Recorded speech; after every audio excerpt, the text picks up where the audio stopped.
Hello everyone.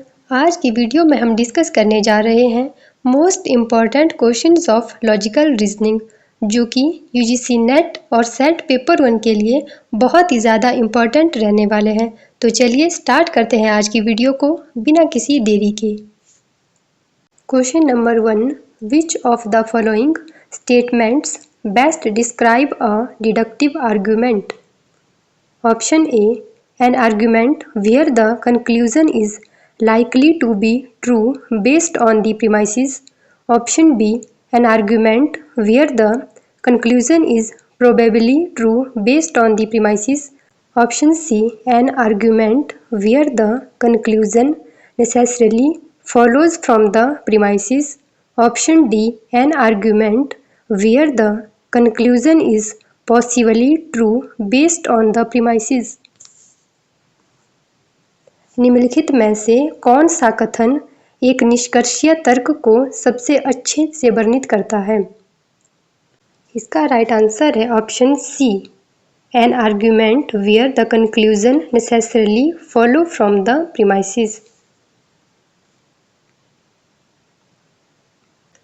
Deductive arguments ऐसे argument होते हैं जिसमें कंक्लूजन नेसेसरली फॉलो करता है प्रीमाइसेस को। Question number 2, which of the following best describes the red herring policy? Option A, introducing irrelevant information to distract from the actual issue. Option B, using emotional appeals to sway the audience opinion. Option C, attacking the character of the person making the argument rather than addressing the argument itself. Option D, drawing a conclusion based on insufficient evidence. निम्नलिखित में से कौन सा व्याप्तता भ्रांति को सबसे अच्छे से वर्णित करता है? Right answer is option A, वास्तविक मुद्दे से ध्यान भटकाने के लिए अन्यथा संबंधित जानकारी प्रस्तुत करना। Introducing irrelevant information to distract from the actual issue.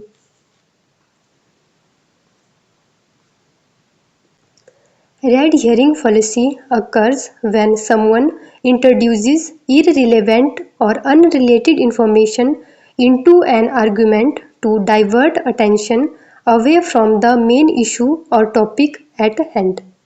Red herring policy में क्या होता है कि जो एक्चुअल इशू होता है, जो एक्चुअल मुद्दा होता है, उससे ध्यान भटकाने के लिए, ध्यान डाइवर्ट करने के लिए इररिलेवेंट इंफॉर्मेशन प्रोवाइड की जाती है। Which of the following best describes the straw man fallacy? Option A, attacking the character of the person making the argument rather than addressing the argument itself. Option B, drawing a conclusion based on insufficient evidence. Option C, introducing irrelevant information to distract from the actual issue. Option D, misrepresenting someone's argument to make it easier to attack. निम्नलिखित में से कौन सा straw man भ्रांति को सबसे अच्छे से वर्णित करता है? Right answer is option D, किसी के तर्क को गलत प्रस्तुत करना ताकि उसे हमला करना आसान हो। Option D, misrepresenting someone's argument to make it easier to attack.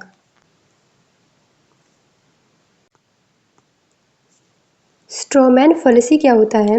हम सामने वाले पर्सन की पोजीशन पे अटैक करते हैं। सामने वाला पर्सन जो आर्गुमेंट देता है, हम उसको मिस रिप्रेजेंट करते हैं ताकि हम जो सामने वाला पर्सन है उसकी पोजीशन पर इजीली अटैक कर सके। इसको हम बोलते हैं strawman fallacy. Question number 4, which of the following best describes the ad hominem fallacy? Option A, attacking the character of the person making the argument rather than addressing the argument itself. Option B, drawing a conclusion based on insufficient evidence. Option C, using a lack of evidence to assert a claim's validity. Option D, assuming that because something has not been proven true, it must be false. निम्नलिखित में से कौन सा add hominem भ्रांति को सबसे अच्छे से वर्णित करता है? Right answer is option A. तर्क करने वाले व्यक्ति के चरित्र को आक्षेपित करना बिना तर्क को स्पष्ट करें। Attacking the character of the person making the argument rather than addressing the argument itself. Ad hominem fallacy तब अकर होती है जब हम किसी पर्सन के करैक्टर पे अटैक करते हैं। जब हम किसी पर्सन को पर्सनली अटैक करते हैं तो उसको हम बोलते हैं ad hominem fallacy. Question number 5, which of the following best describes the bandwagon policy? Option A, arguing that a particular policy is beneficial because it has been supported by experts. Option B, claiming that a product is superior because it is endorsed by a celebrities. Option C, asserting that a majority of people support a certain viewpoint, therefore it must be correct. Option D, drawing a conclusion based on historical evidence and statistical data. निम्नलिखित में से कौन सा bandwagon भ्रांति को सबसे अच्छे से वर्णित करता है? Right answer is option C, एक दृष्टिकोण का समर्थन करना, क्योंकि अधिकांश लोग उसे समर्थन देते हैं, इसीलिए यह सही होना चाहिए। बैंडवैगन पॉलिसी, जिसको हम एड पॉपुलम पॉलिसी भी बोलते हैं, ये तब अकर होती है जब कुछ लोग किसी चीज़ को इसीलिए सच और अच्छी मान लेते हैं क्योंकि मैनी पीपल बिलीव इट, क्योंकि बहुत सारे लोग ये मानते हैं कि ये चीज़ सही है, इसीलिए कुछ लोग भी इसको सही मान लेते हैं। इसको हम बोलते हैं बैंडवैगन पॉलिसी या फिर एड पॉपुलम पॉलिसी। बैंडवैगन भ्रांति उस समय होती है जब कोई यह तर्क देता है कि कोई प्रस्ताव सही या अच्छा होना चाहिए केवल इस कारण से क्योंकि बहुत से लोग उसे मानते हैं या उसे समर्थन देते हैं। Question number 6, the inference a mouse is an animal, therefore a large mouse is a large animal commits which one of the following policies? Option A, strawman, option B, slippery slope, option C, equivocation, option D, fallacy of composition. Right answer is option C, equivocation. Equivocation is used when a word, phrase or sentence is used deliberately to confuse, deceive or mislead. It's saying one thing but actually saying something else. In this case, statement is given mouse is animal, but it doesn't mean large mouse is a large animal. It is done to confuse the people. जैसे कि question में दिया है, a mouse is an animal, therefore a large mouse is a large animal. एक चूहा एक जानवर है, ये सही बात है, लेकिन एक बड़ा चूहा एक बड़ा जानवर है, ये सही बात नहीं है। एक चूहा एक जानवर होता है, ये सही बात है, लेकिन इसका मतलब ये नहीं है कि एक बड़ा चूहा एक बड़ा एनिमल होगा। यहाँ पर फॉलिसी क्रिएट की गई है जिसे हम बोलते हैं fallacy of equivocation. Next question is which term in a categorical syllogism mediates the connection between the major and minor terms? Option A, major term, option B, middle term, option C, minor term, option D, conclusion term. Categorical syllogism में कौन सा शब्द major और minor term के बीच के संबंध को माध्यमिक बनाता है? Right answer is option B, middle term. In categorical syllogism, the middle term is the term that appears in both premises but not in the conclusion. Logical reasoning में premise एक ऐसी स्टेटमेंट और प्रोपोजिशन होती है जो या तो true हो सकती है और या फॉल्स हो सकती है, लॉजिकल रीजनिंग में आर्ग्यूमेंट और सिलोजिज्म सेट ऑफ प्रीमाइसेस होता है जो दो प्रीमाइस और एक कंक्लूजन से मिलकर बना होता है। आर्ग्यूमेंट वैलिड और इनवैलिड हो सकता है। Middle term: the middle term appears once in each premise and does not appear in the conclusion। यहाँ पर हमने एक आर्ग्यूमेंट का एग्जाम्पल लिया है जहाँ पर हमारे पास दो प्रीमाइस और एक कंक्लूजन है। ऑल काउज आर मैमल्स हमारी फर्स्ट प्रीमाइस है और ऑल मैमल्स आर एनिमल्स हमारी सेकंड प्रीमाइस है और ऑल काउज आर एनिमल्स हमारा कंक्लूजन है। मिडल टर्म दोनों प्रीमाइस में एक एक बार आती है और मिडल टर्म कंक्लूजन में अब्सेंट होती है। मिडल टर्म ऐसी कॉमन टर्म होती है जो दोनों प्रीमाइस में होती है और कंक्लूजन में अब्सेंट होती है। इस एग्जाम्पल में मैमल्स मिडल टर्म है जो कि कंक्लूजन में अब्सेंट है।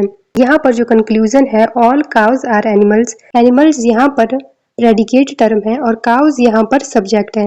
कंक्लूजन में जो सब्जेक्ट होता है वो माइनर टर्म होता है और जो प्रेडिकेट होता है वो मेजर टर्म होता है। Major term is predicate of the conclusion and minor term is the subject of the conclusion. Middle term is the term that connect or separate other terms completely or partially.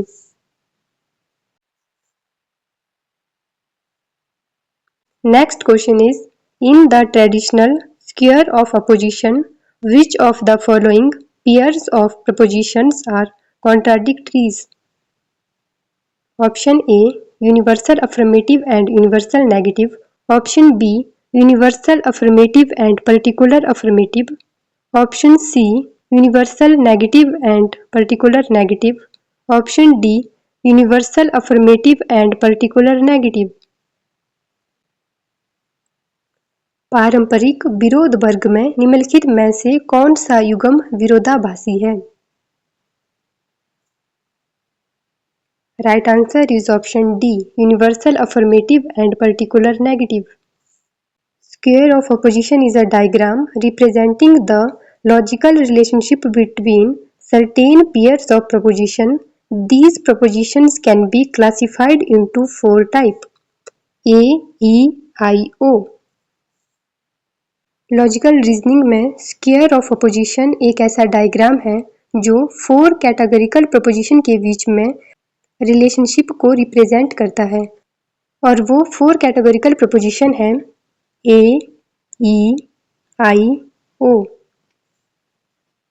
ए को हम universal affirmative भी बोलते हैं और ई को हम universal negative भी बोलते हैं। आई को हम पर्टिकुलर अफर्मेटिव बोलते हैं और ओ को हम पर्टिकुलर नेगेटिव बोलते हैं। जो ऊपर वाले प्रीमाइसेस है जैसे ए और ई प्रीमाइसेस हैं उनको हम यूनिवर्सल प्रोपोजिशन बोलते हैं और जो नीचे वाले हैं आई और ओ है उनको हम पर्टिकुलर प्रीमाइस बोलते हैं। ए प्रोपोजिशन का एग्जाम्पल है एवरी एस इज पी, या इसको हम ऑल एस इज पी से भी डिनोट कर सकते हैं। और ई का एग्जाम्पल है no S is P and I का एग्जाम्पल है some S is P and O का एग्जाम्पल है some S is not P. अब हम इनके रिलेशनशिप को देख लेते हैं कि कौन से प्रोपोजिशन में किस तरह का रिलेशनशिप है। सबसे पहले हम बात करेंगे ए और ई प्रोपोजिशन की। ए और ई प्रोपोजिशन में जो रिलेशनशिप होता है उसको हम बोलते हैं कॉन्ट्रेरीज। आई और ओ के बीच में जो रिलेशनशिप होता है उसको बोलते हैं सब कॉन्ट्रेरीज। ए और ओ के बीच में जो रिलेशनशिप होता है उसको बोलते हैं कॉन्ट्राडिक्टरी और आई और ई के बीच में जो रिलेशनशिप होता है उसको भी बोलते हैं कॉन्ट्राडिक्टरीज। ए और आई के बीच में जो रिलेशनशिप होता है उसको बोलते हैं सब अल्टर्न्स और ई और ओ के बीच में जो रिलेशनशिप होता है उसको बोलते हैं सब अल्टर्न्स। ए प्रीमाइस को यूनिवर्सल अफर्मेटिव भी बोलते हैं और ई प्रीमाइस को यूनिवर्सल नेगेटिव भी बोलते हैं। आई प्रीमाइस को पर्टिकुलर अफर्मेटिव भी बोलते हैं और ओ प्रीमाइस को पर्टिकुलर नेगेटिव भी बोलते हैं। ये जो स्क्वायर ऑफ अपोजिशन का डायग्राम है इसमें चारों प्रीमाइसेस के बीच में रिलेशनशिप को शो किया गया है। सबसे पहले हम देख लेते हैं ए और ई के बीच में कैसा रिलेशनशिप है। ए और ई के बीच के रिलेशनशिप को हम कॉन्ट्रेरी बोलते हैं। इसमें क्या होता है कि अगर एक स्टेटमेंट जैसे for example A every S is P अगर ट्रू है तो दूसरा स्टेटमेंट जो ई प्रोपोजिशन है नो एस इज पी वो डेफिनेटली फॉल्स होगा। If one is true the other must be false. अगर एक ट्रू है तो दूसरे को फॉल्स होना पड़ेगा। इस कंडीशन में क्या होता है, दोनों फॉल्स हो सकते हैं, बोथ कैन बी फॉल्स, दोनों एक साथ फॉल्स हो सकते हैं लेकिन दोनों एक साथ ट्रू नहीं हो सकते। नेक्स्ट रिलेशनशिप हम देख लेते हैं आई और ओ के बीच में। आई और ओ के बीच में सब कॉन्ट्ररी का रिलेशनशिप होता है। अगर एक फॉल्स है तो दूसरे को ट्रू होना पड़ेगा। दोनों एक साथ फॉल्स नहीं हो सकते, but both can be true, पर दोनों एक साथ ट्रू हो सकते हैं। कॉन्ट्ररी के केस में हमने क्या देखा था कि दोनों एक साथ ट्रू नहीं हो सकते पर फॉल्स हो सकते हैं, लेकिन सब कॉन्ट्ररी के केस में क्या होता है कि दोनों एक साथ ट्रू हो सकते हैं पर दोनों एक साथ फॉल्स नहीं हो सकते हैं। नेक्स्ट हम देख लेते हैं कॉन्ट्राडिक्टरी रिलेशनशिप। आई और ई के बीच में कॉन्ट्राडिक्टरी रिलेशनशिप होता है। इसका मतलब है कि अगर एक फॉल्स होगा तो दूसरा ट्रू होगा, और अगर एक ट्रू होगा तो दूसरा फॉल्स होगा। दोनों एक साथ ना तो ट्रू हो सकते हैं और ना दोनों ही एक साथ फॉल्स हो सकते हैं। नेक्स्ट हम देख लेते हैं ए और ओ के बीच में रिलेशनशिप। ए और ओ के बीच में भी कॉन्ट्राडिक्टरी रिलेशनशिप होता है। इसका भी यही मतलब है कि अगर एक फॉल्स होगा तो दूसरा ट्रू होगा, और अगर एक ट्रू होगा तो दूसरा फॉल्स होगा। दोनों एक साथ ना तो ट्रू होंगे और ना ही दोनों एक साथ फॉल्स होंगे। नेक्स्ट हम देख लेते हैं ए और आई के बीच का रिलेशनशिप। ए और आई के बीच के रिलेशनशिप को सब अल्टर्न बोलते हैं। सब अल्टर्न के केस में क्या होता है कि ट्रूथ डाउनवर्ड, अगर ऊपर वाला ट्रू है तो नीचे वाला भी ट्रू होगा। जैसे फॉर एग्जांपल ए अगर ट्रू है, एवरी एस इज पी अगर ट्रू है तो सम एस इज पी भी ट्रू होगा, और अगर सम एस इज पी फॉल्स है तो एवरी एस इज पी भी फॉल्स होगा, क्योंकि फॉल्स अपवर्ड जाता है, फॉल्स ऊपर की तरफ जाता है और ट्रूथ नीचे की तरफ आता है। अगर ऊपर वाला ट्रू होगा तो नीचे वाला भी ट्रू होगा। अगर यूनिवर्सल ट्रू होगा तो पर्टिकुलर भी ट्रू होगा, और अगर पर्टिकुलर फॉल्स होगा तो यूनिवर्सल भी फॉल्स होगा। अब नेक्स्ट हम देख लेते हैं ई और ओ के बीच का रिलेशनशिप। ई और ओ के बीच के रिलेशनशिप को सब अल्टर्न बोलते हैं। इसमें क्या होता है कि अगर ऊपर वाला ट्रू होगा, नो एस इज पी, अगर ई प्रोपोजिशन ट्रू होगा तो ओ प्रोपोजिशन भी ट्रू होगा, ट्रूथ डाउनवर्ड की तरफ आएगा और फॉल्स अपवर्ड की तरफ जाएगा। अगर O statement some S is not P अगर फॉल्स होगा तो नो एस इज पी भी फॉल्स होगा, फॉल्स ऊपर की तरफ जाता है और ट्रूथ नीचे की तरफ आता है। स्क्वायर ऑफ अपोजिशन हमें 4 कैटेगोरिकल वेरिएबल के बीच में रिलेशनशिप को बताता है। Next question is in the traditional square of opposition which of the following pairs of proposition are contraries? Option A universal affirmative and universal negative, option B universal affirmative and particular affirmative, option C universal negative and particular negative, option D particular affirmative and particular negative। पारंपरिक विरोध वर्ग में निम्नलिखित में से कौन सा युग्म प्रतिकूल है? Right answer is option a universal affirmative and universal negative. Next question is in the traditional square of opposition which of the following pairs of proposition are subcontraries? Option A universal affirmative and universal negative, option B universal affirmative and particular affirmative, option C universal negative and particular negative, option D particular affirmative and particular negative। पारंपरिक विरोध वर्ग में निम्नलिखित में से कौन सा युग्म उपविरोधी है? Right answer is option D particular affirmative and particular negative।